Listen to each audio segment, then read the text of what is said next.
You've probably seen one of these, a Lego brick. But have you ever wondered how it all started and why it's called Lego? Actually, the name is much older than this plastic brick. Are you curious? Let me tell you how it all began. Many years ago, there was a skilled and hard-working carpenter named Ole Kirk Christensen. Ole was a respected carpenter with his own company, but times were hard, so he didn't have much money and had to dismiss his last worker.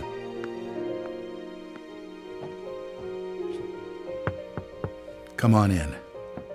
I've closed down the workshop and packed my things. Thank you. I suppose I'd better write you a paycheck.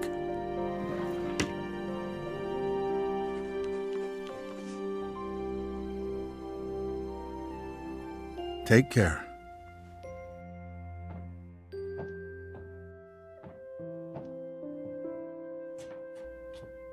Well, that was the last one. I just didn't imagine that it would come to this. I know. It's hard to understand. But at least now it can't get much worse. But it did get worse. Shortly after, Ole lost his wife. But Ole was a special person. He wasn't the type that gave up. And with the responsibility of his 4 sons, he had to think of something. Ole had gotten an idea, and for him, it never took long to put an idea into action. Ole's little invention made his boys so happy that he thought maybe he should start making toys. Ole decided to give it a try. Luckily, he had saved up a lot of wood from the carpentry production. He could now use it to make toys. Time passed by, and even though Ole was a skilled carpenter and had a good eye for quality and detail, sales were very slow. Luckily, one of his sons, Gottfried, started helping out his dad after school. Together, they just barely managed to keep up the production. Eventually, word began to spread that wooden toys of the finest quality were being made in the little workshop in Billund. One day, a man drove into town, a man who would change Ole's future. He was a wholesaler from Fredericia. I've heard that you're making some very nice wooden toys. Well, one does his best. The wholesaler was very impressed with all the wooden toys and placed a big order before he left. Now there's finally someone who can see the opportunities in what we're doing. Look at this. The wholesaler wants to put a lot of our toys into his store for the holidays. It's going to be a good Christmas this year, but we'll be busy. Now there was a lot to do in the little workshop, and Ole could rehire his former workers. Ole only used the highest quality wood, which was hand-picked and very carefully prepared. They worked day and night to get the order finished, so the wholesaler could get the toys out in stores before Christmas. Is there something wrong, Dad? I'm afraid that we're in big trouble. In the middle of their work, Ole received a letter saying that the wholesaler had filed for bankruptcy and couldn't buy the toys that he had ordered. But what are you gonna do? What about Christmas? Now we can't even afford food? I'll do it. What are you gonna do, Dad? I'll do it myself. I'll drive around selling the toys. There was no time to lose. Ole packed the car with all the toys and drove off. Ole was a very good toy maker, but was not a very good salesman. He didn't like praising himself or talking about how carefully the toys had been made. But he had to keep trying if he was going to sell anything. This is going to be a blast. Is there anything you're interested in? It looks exciting, but I don't have a lot of money right now. Maybe we could trade and call it even. Well, I would prefer money, but... In the end, he succeeded in selling all the toys. He didn't receive as much money as he had hoped, but the family managed, and they had plenty of food for Christmas. Time passed by, but the toys didn't sell as quickly as they had expected. Ole thought perhaps the company needed a good name. What should it be? It has to be a short word. I want it to convey playing well. In Danish, playing well is called leg godt. What should it be? What should it be? Yeah, if only I could get some sort of a sign.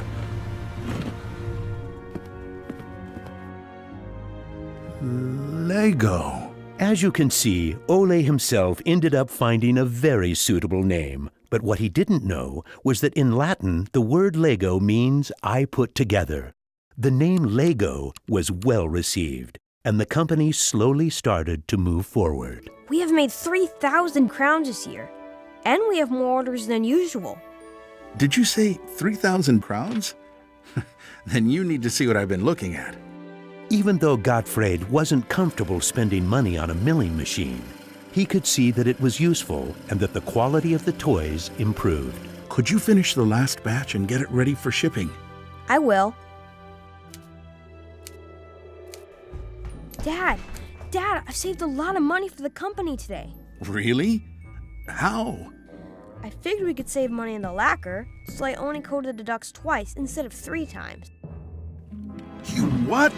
Unfortunately, Gottfried's idea didn't go over well with Ole. Ole made Gottfried unpack all the ducks himself, give them the last layer of lacquer, and bring them back to the train station. Ole believed in high quality and not cheating his customers.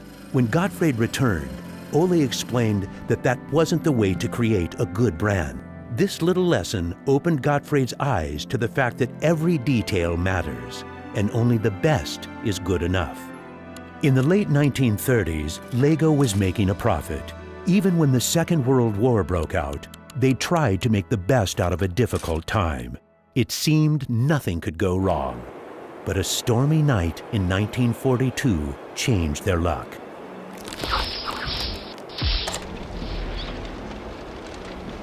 There's a fire! The workshop is on fire! But when the firemen arrived, they were unable to save the workshop. It burned to the ground, and all the drawings and models were destroyed. Ole was beginning to lose hope.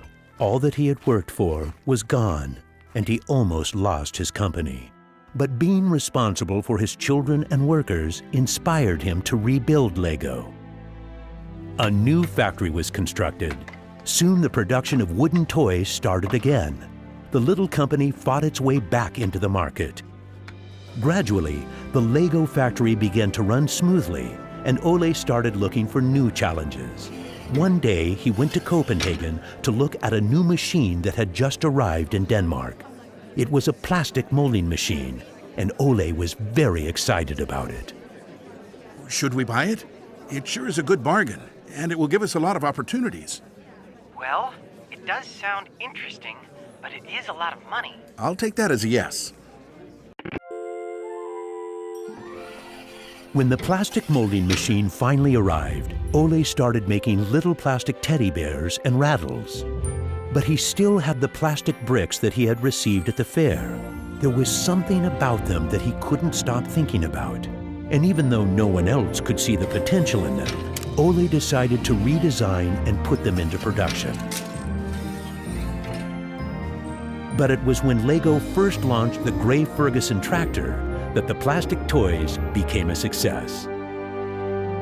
Unfortunately, the sales were dropping during the summer, and the company had too many toys in stock.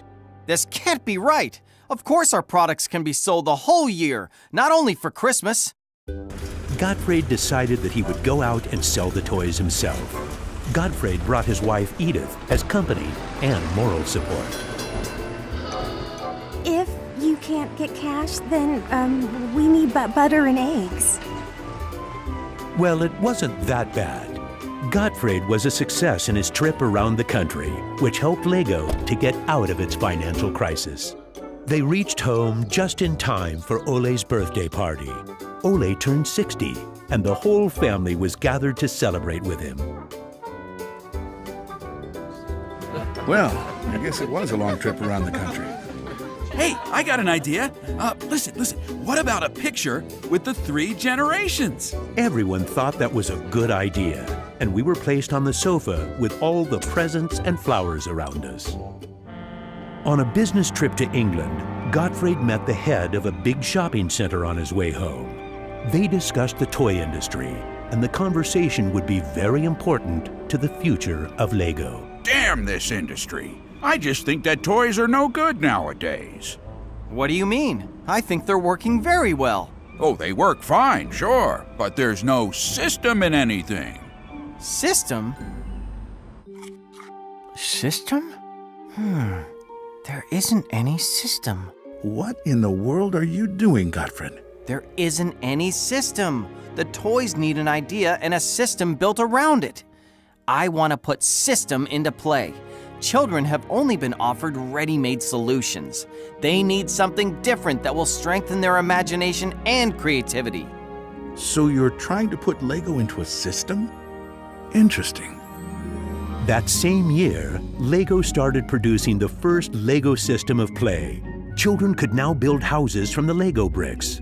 The town plan gave play a realistic town setting, and with this, children learned about traffic safety. My sisters and I could play with the new Lego system for hours. Some people said we were the luckiest children in the world because we grew up in a toy factory. It was a huge breakthrough, and Gottfried decided to try selling it outside of Denmark. The system of play was so popular that they managed to sell it to many countries. Look what I just built! That is really nice, Kel. Even though Lego was meant for only building houses, there was still a lot of opportunities. There was just one problem. I can't lift it up. It keeps falling apart. That made Gottfried wonder. He wanted to find a way to make the Lego bricks stick together, but that was easier said than done. Gottfried noticed that the Lego bricks got a better clutch power with tubes inside. Now it was no longer just bricks, but a whole construction system with endless possibilities. This was groundbreaking for the Lego product. With a child's imagination, Lego could be anything in the world, over and over again. The imagination is the limit. Look, Dad! Now I can build everything! Unfortunately, Ole never got to see how successful the little brick actually became. Gottfried was left on his own, and he had to go through another fire at Lego that destroyed most of the wood production. Just like his father, Gottfried knew that he had to try to get the best out of any situation and never give up. Gottfried took the hard times with his head held high. As sales grew, the company also got bigger. He had to think ahead, and he decided not to resume the production of wooden toys and to only focus on the Lego system. It turned out to be a great decision. Many new models were built, and Lego got stronger in the toy industry. Sir, which one of these do you think is the best? That one. Even though it got busier at Lego, Gottfried still had bigger plans. Now he wanted to build an airport, so it would be easier to sell his toys to the whole world. Like father, like son. It didn't take long to put his idea into action. Only 3 years later, Billund Airport was opened. The many guests and business connections who visited the company always wanted to see the modeling department. Gradually, it got so crowded that it was hard for the employees to keep up their work. I think we better wait a while. Gottfried could see that something had to be done. He needed a bigger place to display the Lego models. I don't want to interrupt, so I'll just put this package of our new Lego train on the table. Just put it there. Train? The idea grew quickly from an exhibition room to an amusement park. And then we could have a tower so you could look over the whole park from above, the whole town. It will be a land made out of Lego. Legoland!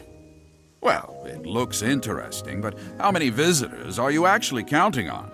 Well, I guess, 200, 300,000? 300,000! Even though it sounded like a lot, my dad was actually pretty far off the mark. There were 600,000 guests the very first year. My family and I were there to greet the guests. We've kept up this tradition ever since.